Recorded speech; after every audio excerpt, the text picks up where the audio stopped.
Interestingly, this motor did not completely burn out, it still half works, so yeah. Let's see if I can blow it up completely now.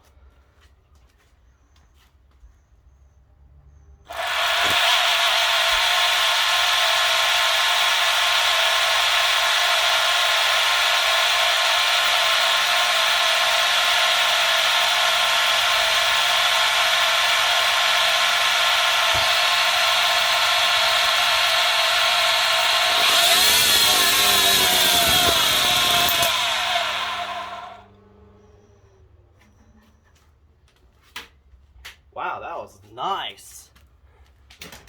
One of the field windings got burnt up, but the rotor still works. And oh yeah, clearly using a transformer is better than connecting it to a 32 amp breaker, so yeah.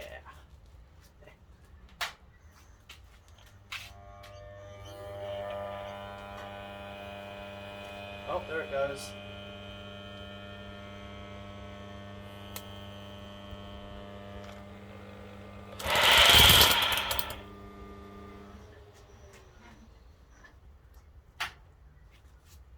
Yep, now it's completely dead.